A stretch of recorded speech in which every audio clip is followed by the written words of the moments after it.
Okay. Mary, how am I looking? Can everyone see the video on my screen? Or Mary, you can unmute yourself because you're going to be my guinea pig.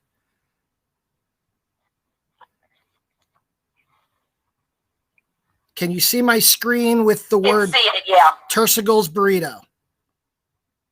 Do you want it full screen? No, well, let's see if it'll let me do full screen. Yeah, we'll do it that way. Okay. Here is a video produced yesterday from our very, very good friends down at Tersegel's. Thank you, Angie Tersegel. Thank you, Michelle. And here you go.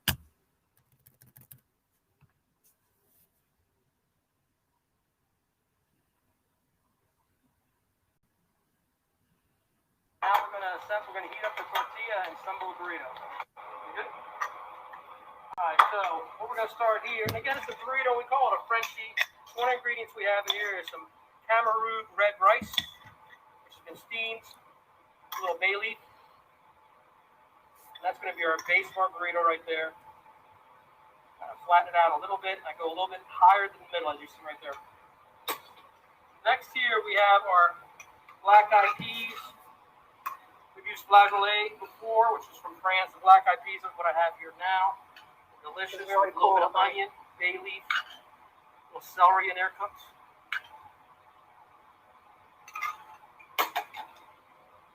And I have a little grated Swiss cheese here. Put this in the middle right here, and then we're going to have the other items that hot going on top. Plus we have the French salsa. So French salsa is basically hand-diced tomatoes, fresh herbs, and shallots with salt and pepper. It's not a spicy salsa, and it's not a spicy burrito, but you will have a spice option at the end. I'll show you that. And then we have our pork belly and foie gras here. We just try to put it all around as best we can, and it's all going to get rolled up.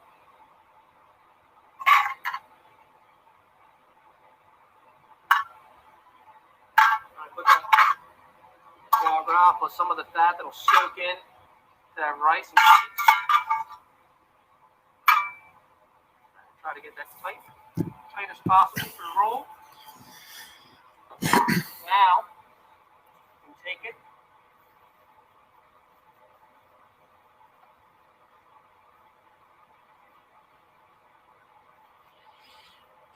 There it is.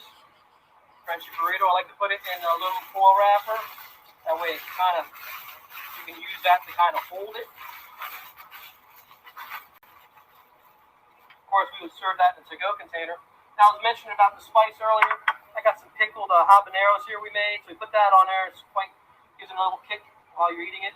And then we have some herbs, sour cream essentially. Just fresh herbs, tarragon, parsley, basil, a little salt and pepper, and a little bit of vinegar in there and olive oil. Enjoy.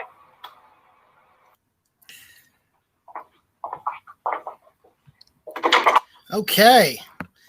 Well, hopefully that got you a little hungry if you weren't hungry already. That was Chef Michelle from Tersegel's.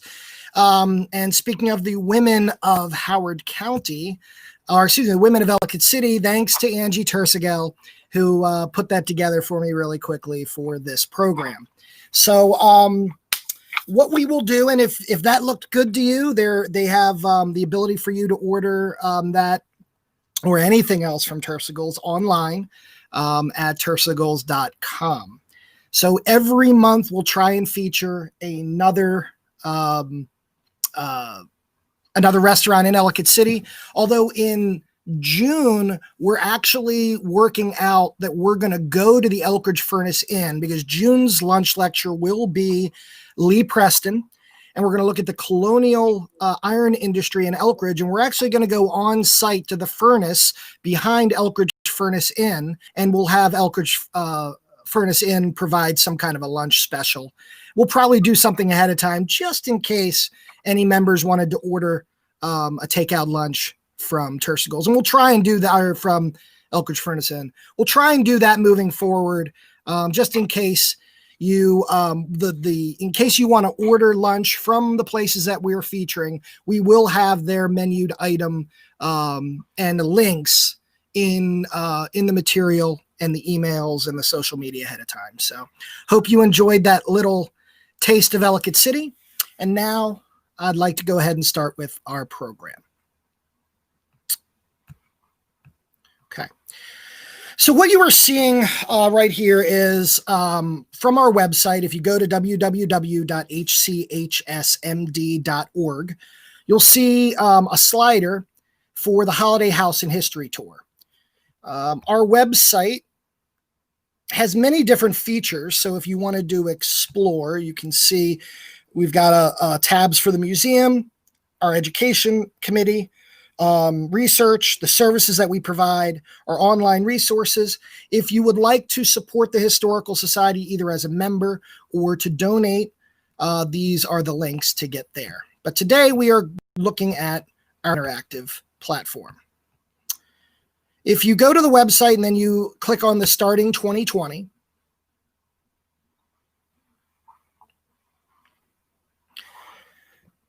it will take you to this landing page where then you click here to go to the page. As I mentioned to the members who had just come on at 11:30, we are going to rebrand this page. We did have this done as a part of our Holiday House Tour, but our goal is to have this be an overarching interactive platform for Howard County history. So what you are seeing here, we're going to rebrand it. What we would like to go ahead and do is after we rebrand this, we want to add new sites.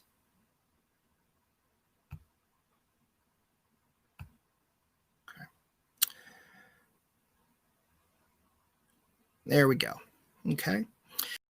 So as you can see, it is decorated for our Holiday House Tour. We're going to rebrand. But today's presentation is on the women of Ellicott City. And as we go into the Ellicott City platform, you can see that we did 360-degree photography in an interactive platform for all of Ellicott City.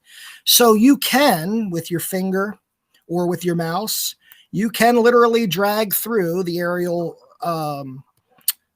view of Old Ellicott City, which obviously starts on the Baltimore County side. If you want to go ahead under the bridge to the Howard County side, just click on this little circle here.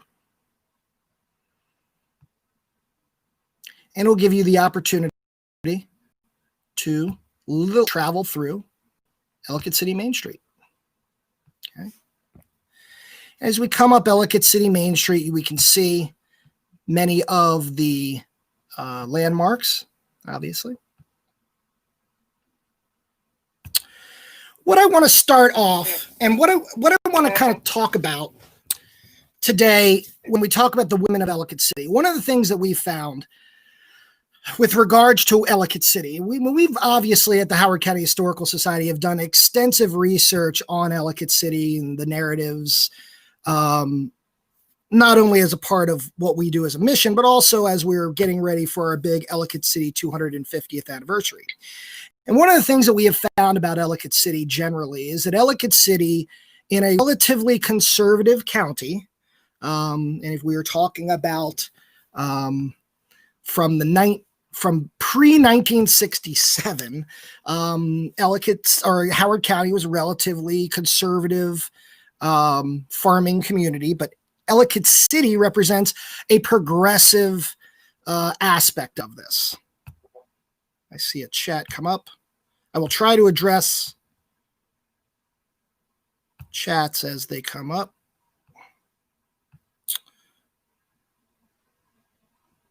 Audio's breaking up. I'm sorry about it. It's probably just the connection. Hopefully it'll stabilize. I apologize for the audio. Okay.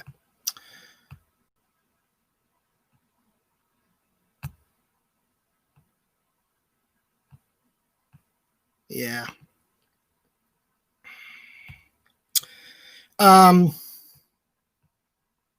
Okay, I'm showing a pretty strong signal, so I apologize for the audio. I'll try and speak slower so that maybe the break in the audio won't be as bad. I do apologize. Anyway, getting back to our stories of Ellicott City, we found that the stories that were in Ellicott City were intriguing. Okay. The stories are intriguing just basically if you look at the general politics of Ellicott City. Ellicott City was known to be a place where there was abolitionist activity in the 1840s and 1850s. Ellicott City, as we were looking, women's history seemed to be a center for the suffragette movement here in Howard County. So as we started looking at some of the women who were associated with Howard County, it was very interesting that many of the women who seemed to stand out above the rest, whether it was from politics or business, seemed to be from Ellicott City. So we decided to, as we were doing this interactive platform, we wanted to put some stories of some women who were significant to Ellicott City under our video stories. And these are the ones that we're going to look at today. Alda Tyson Hopkins Clark, Bessie Lee Gambrill, Deborah Disney. Actually going to do Mary Melvin and the Jones sisters. We're not going to do Dorothy Kraft because there's some issues with that video that needs to be fixed. And also we are going to look at Rebecca Garrett. And actually, I'm going to pop back out.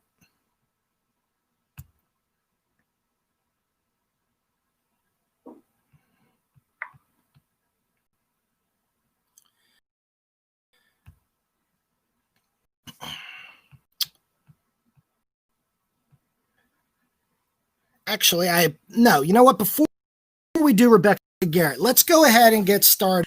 Howard County Historical Society. Let's go ahead and start with the Jones sisters. So as we were looking at the criteria for women of Ellicott City, we looked at not only women who were significant, who lived in Ellicott City, but those who were associated with Ellicott City in one way or another.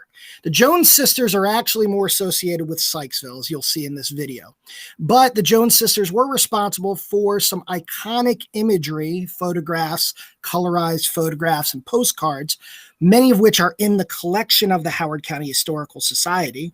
So we decided that we would focus on the Jones sisters, although technically Sykesville, for their contributions to Ellicott City. Here are the Jones sisters.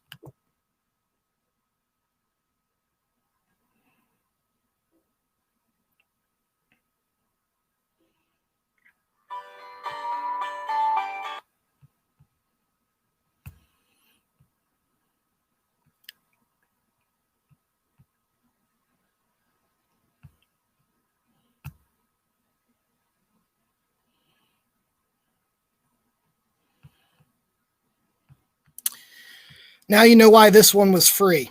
This is the one we're working out all the kinks. I apologize for the technical difficulties.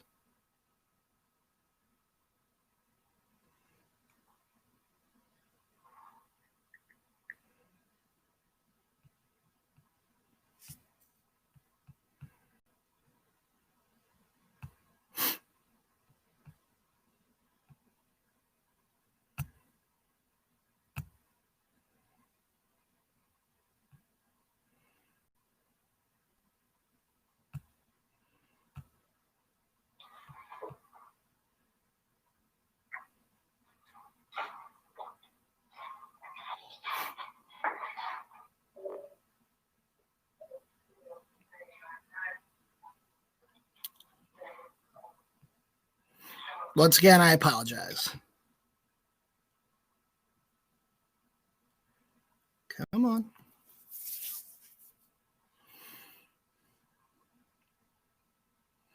I do appreciate everyone's patience. This is why we were doing it this way today, so we could work out these kinks before we made these so go back to Ellicott City.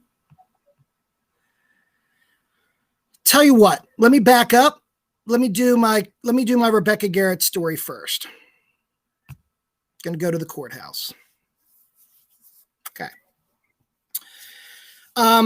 in the process of us doing our research a few years ago for the National Park Service's Underground Railroad, we were introduced to a story, the story of Rebecca Garrett. Actually, it's a story that we knew very well, but we looked into it a little bit more. And the story of Rebecca Garrett is a story not only of slavery here in Howard County, but also the injustices of slavery, even for those who had been deemed free.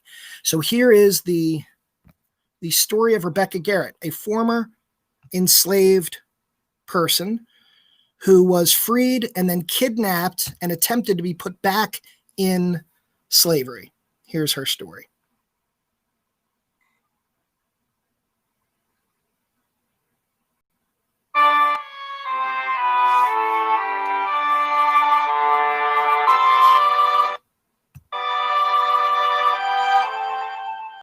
In 2020, we celebrated the Year of the Howard County Woman to honor the 100th anniversary of the 19th Amendment, giving women the right to vote. It has been a worthwhile, fascinating, and educational journey to recognize the Howard County women, past and present, who have contributed to our county.